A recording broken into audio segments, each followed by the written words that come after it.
Araarri fayyaanni Waaqayyoo isiniif haa baay'atu. Dhaggeeffattoota keenya sagalee Waaqayyoo qaban isiniif dhiyaannee jirra. Akkam jirtu? Amma sagalee Waaqayyoo waliin ilaalla. Sagalee Waaqayyoo guyyaa irraa waliin ilaallu. Qabxiilee gurguddaa shanan namoonni hundumtuu beekuu qabanidha. Kunis dhimma gaa'elaan wal qabateeti. Isa kana akka dubbii sagalee Waaqayyootti waliin ilaalla. Barsiisi kun afaan Ingiliffaarraa kan hiikame akka Dookter Maayils Munuruun barsiisanitti sagalee Waaqayyoo macaafa seera uumamaa boqonnaa 2 lakkoofsa 15-17 dubbisnee waliin ilaalla. Innis Waaqayyoo gooftaan namicha fuudhee iddoo dhaabbaa Eden sanaa akka tottolchuuf akka eeguufis achi keessa in kaa'e. Yommus Waaqayyoo gooftaan namicha abboomee ija mukeetii iddoo dhaabbaa kana keessa jiran hundumaa irraa in nyaatta. Ija mukicha nyaatanii hamaa fi gaarii ittiin beekan sana irraa garuu hin nyaatin. Gaafa isa irraa nyaatte garuu dhugumaa in duuta jedhee. Waggaa 17 dubbisee kana sagalee Waaqayyoo waliin ilaalla.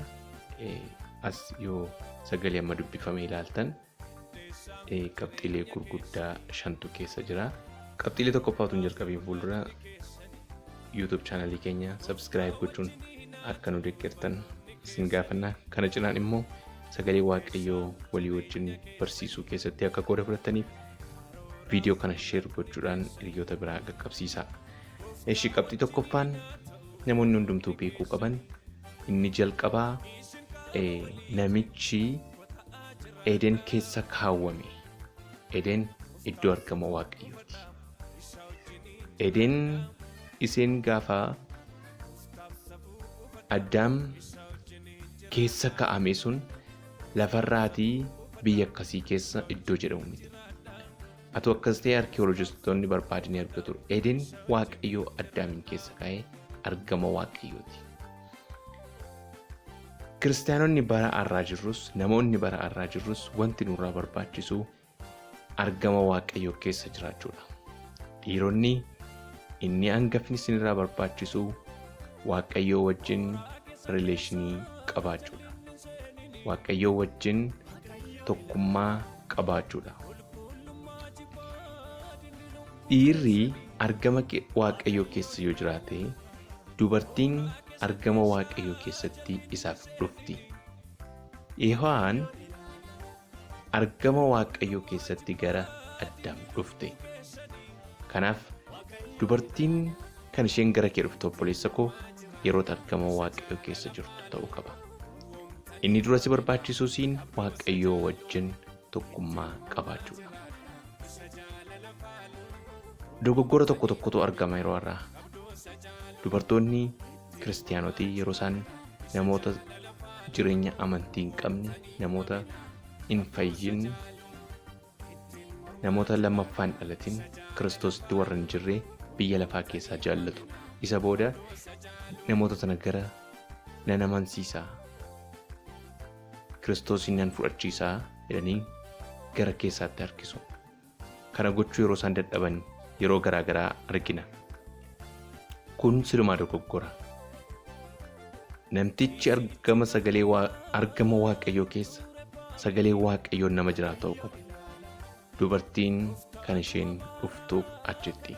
Dubartoonni waldaa kiristaanaa keessa jirtan nama sagalee Waaqayyoo keessa jiru, nama Waaqayyoo wajjin tokkummaa qabudha kan isin filachuu qabdan. Inni lammaffaan namichaaf kenname hojiidha. Waaqayyoo Eden keessa isa kaa'ee hojjedhu jedheen. Waaqayyo dhiiraaf dursee kan inni kenne dubartii miti.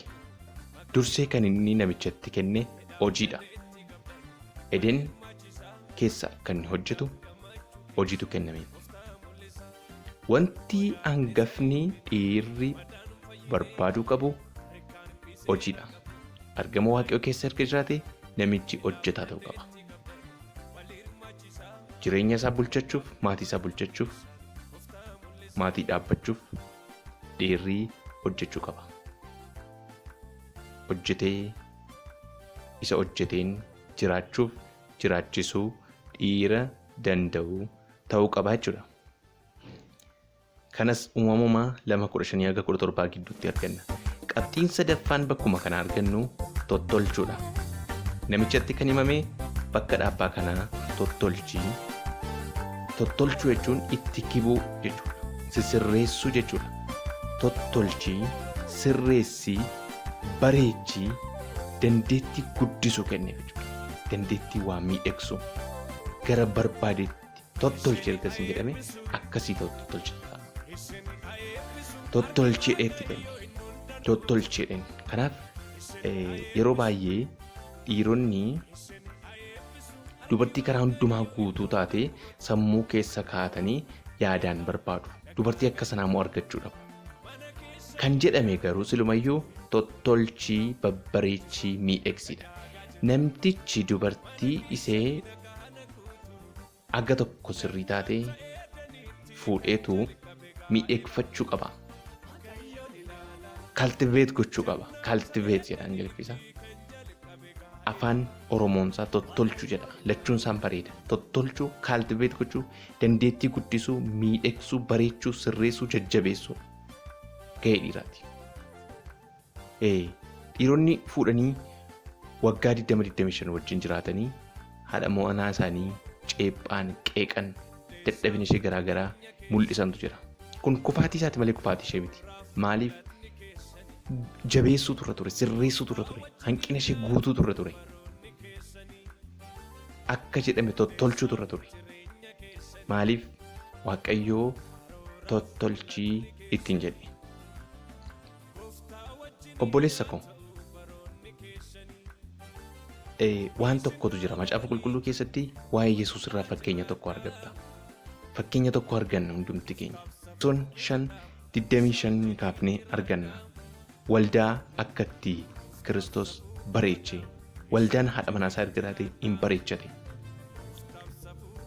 Efesoon 5:25 kaasee Kiristoos akkuma waldaa kiristiyaanaa jaallatee waldaadhaafis dabarsee of kenne akkasuma abbaan manaas haadha manaa isaa haa jaallatu. Waldaan kiristiyaanaa Waaqayyo biratti fudhatamtuu akka taatutti Kiristoos karaa dubbii isaatii bishaaniin dhiquudhaan isheen qulleesse. Waldaa xurii fi dirmamuun wanti kana fakkaatus utuu irratti hin argamin fudhatamtuu mudaa hin qabne godhee ulfinaan of dura ishee dhaabuuf jira.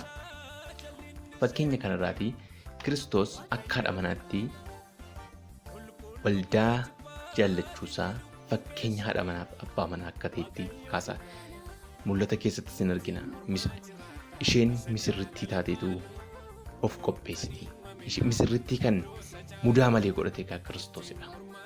Yesus akkuma waldaa isaa mudaa malee godhate abbaan manaa haadha manaa isaa tottolchee mudaa malee godhachuu kan mudaa hin qabne ishee taasisuu danda'u qaba jechuudha. Gara ofii barbaadutti ishee sirreeffachuu qaba. Kanaafi obboleessoo yoo haati manaa kee baay'ee fudhatte ishee ceephaa miti rooliin kee ga'een kee sochii qaamaa akka isheen hojjettu fayyaa ishee guutuu taasisuuf sheeppii ishee bareedaa taasisuuf kan ishee ceephaa fudhatte jettee ishee qeequu otoo hin taane sochii qaamaa hojjechiisuu qabda.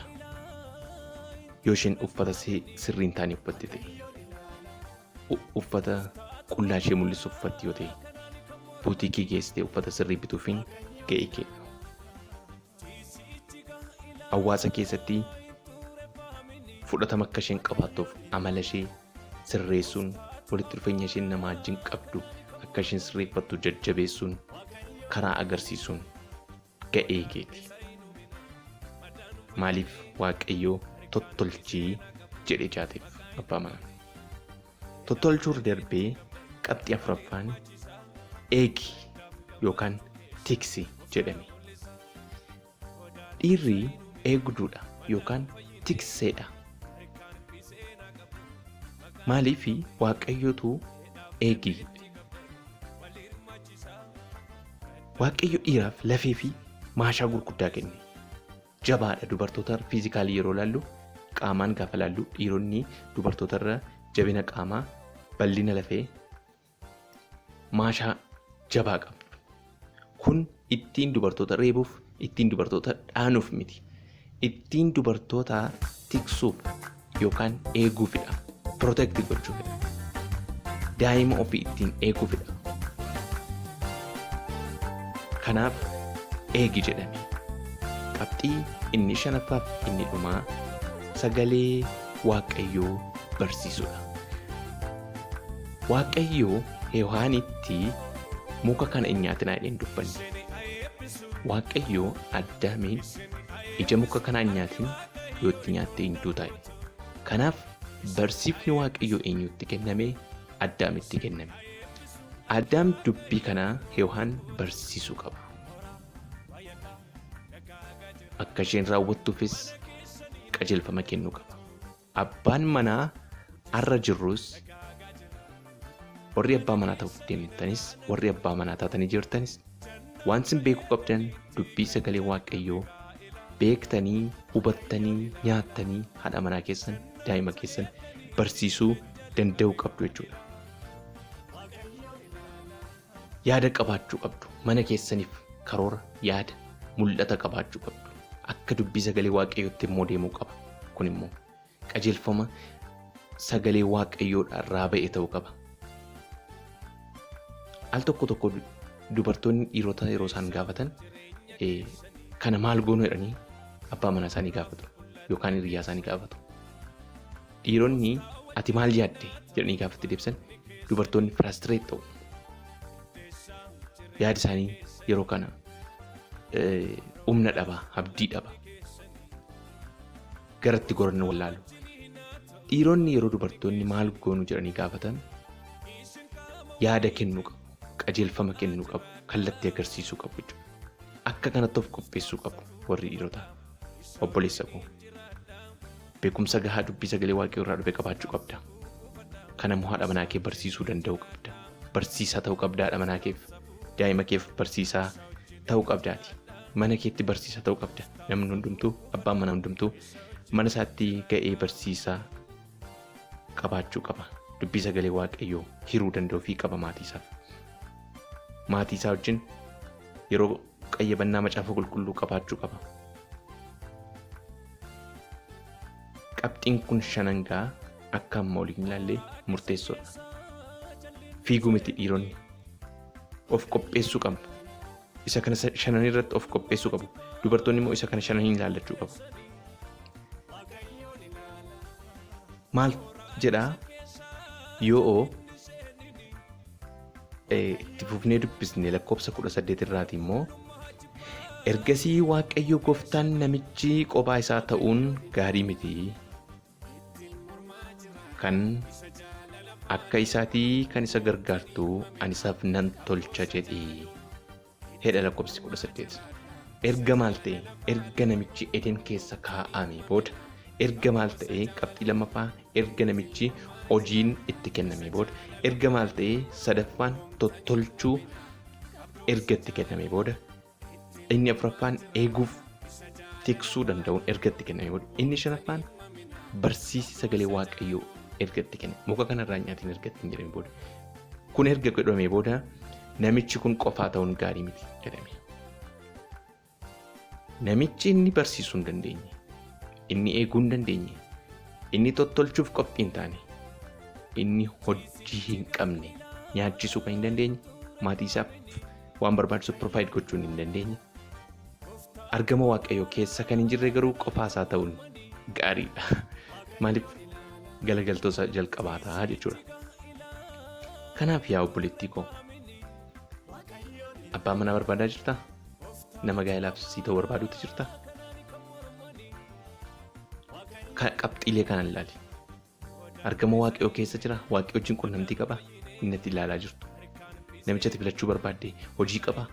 Namichatti filachuu barbaadde kun nama si tottolchuu danda'u. Namichatti filachuu barbaadde kun eeguu danda'a.